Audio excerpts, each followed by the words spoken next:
लोकशाहीचा बुलंद आवाज, रिपब्लिकन वार्ता, महाराष्ट्र। मुख्यमंत्री एकनाथ शिंदे गटाच्या शिवसेनेची बैठक संपन्न। कार्यकर्त्यांनी मांडले विविध विषयांवर मत। बातमी परभणी। मुख्यमंत्री एकनाथ शिंदे गटाच्या शिवसेनेची सार्वजनिक बांधकाम विभागाच्या विश्रामगृहात दिनांक 15 डिसेंबर रोजी परभणी लोकसभा समन्वयक हरिभाऊ लाहने यांच्या अध्यक्षतेखाली बैठक संपन्न झाली। या बैठकीत प्रमुख मान्यवर नेत्याचा व बैठकीच्या अध्यक्षस्थानी असलेले लोकसभा समन्वयक हरिभाऊ लाहने यांचा सत्कार सर्व कार्यकर्त्यांच्या वतीने सत्कार करण्यात आला। या बैठकीत आगामी लोकसभा निवडणूक विषयी चर्चा झाली। कार्यकर्त्यांनी विविध विषय मांडले। यावेळी परभणी लोकसभा समन्वयक हरिभाऊ लाहने यांना कार्यकर्त्यांना जनतेचे प्रश्न सोडवण्याचे आश्वासन दिले। कार्यकर्त्यांना त्यांच्या समस्या जाणून घेतल्या व त्या सोडवण्यासाठी कटिबद्ध असल्याचे त्यांनी सांगितले।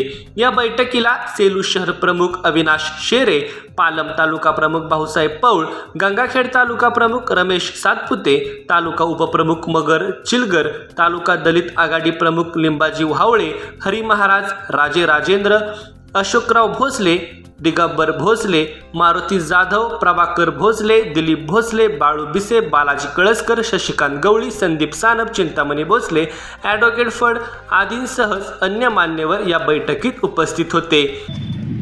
जिल्ह्याचे समन्वय आमचे हरिभाऊ काका लाहने छोटेखानी बैठक आमची रंगागती झाली। त्यामध्ये मला बोलून घेतले पालवून, तरी काकाने कार्यकर्त्याच्या मागे ठामपणे उभं राहतो असे आश्वासन दिल्यामुळं नवचैतन्य निर्माण झाले शिवसैनिकांनी। त्याचबरोबर रमेशराव सातपुते तालुका प्रमुख, लिंबाजी वावळे दलित आघाडी प्रमुख यांनी सगळ्यांनी सत्कार केला। त्याबद्दल सगळे धन्यवाद। जय महाराष्ट्र। हरिभाऊ काका लाहने साहेब माजी आमदार परभणी जिल्हा समन्वयक यांनी आपल्या शहराला तालुक्याला धावती भेट दिली होती। त्याबद्दल कार्यकर्त्यांना मार्गदर्शन करण्यात आलं होतं। त्याबाबत श्री लिंबाजीराव भावळे यांनी असा प्रश्न उपस्थित केला होता की कार्यकर्त्याला न्याय मिळण्यासाठी अधिकाऱ्यांना काहीतरी वचक निर्माण व्हावा या दृष्टिकोनातून कार्यकर्ते आपली आलीरावी करतात, त्यांना वचक बसत नाही, त्याच्यामुळं आपल्या कार्यकर्त्यांची कामं होत नाहीत। हा प्रश्न भावळे साहेबांनी, दलित आघाडी प्रमुख आहेत ते तालुका दलित आघाडी प्रमुख, त्यांनी हा प्रश्न मांडला होता आणि साहेबांनी हा प्रश्न विचारात घेऊन चांगल्या प्रकारे त्यांना मार्गदर्शन करून तो प्रश्न सोडवण्यासाठी मला तुम्ही केव्हाही बोलवा, त्या अधिकाराची काय जे असतील आरेरावी असेल काय असेल त्याबद्दल आपण सविस्तर त्याला समजून सांगू, एका भाषेत समजून सांगू, दुसऱ्या भाषेत समजून सांगू, नाहीतर त्याला काय व्यवस्थितपणे आपलं काम होईल या दृष्टिकोनातून तो प्रश्न कसा मार्गी लागेल याविषयी त्यांनी योग्य मार्गदर्शन केलं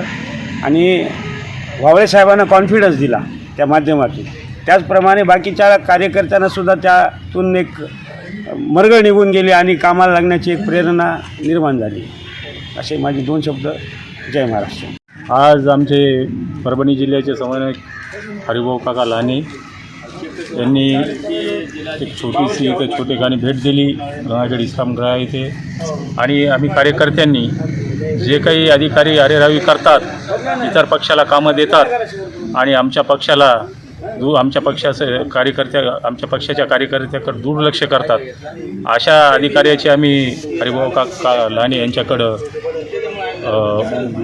घराणं मांडलं आणि त्या घराण्याची दखल आमच्या काकांनी घेतली आणि निश्चितच त्या अधिकाऱ्याला त्यांचे कान टोचल्याशिवाय राहणार नाहीत त्या अधिकाऱ्याचे। कारण की काकांनी आमची दखल घेतल्यामुळं आम्हाला नवचैतन्य आमच्या पूर्ण शिवसैनिकाला व शिवसेनेच्या कार्यकर्त्याला नवचैतन्य मिळालं, म्हणून मी काकाचे खूप आभार मानतो आणि माझे 2 शब्द संपतो। जय भीम, जय महाराष्ट्र। रिपब्लिकन वार्ता महाराष्ट्र न्यूजसाठी गंगाखेड परभणी प्रतिनिधी राजकुमार Munde. Subscribe now and press the bell icon. Never miss an update.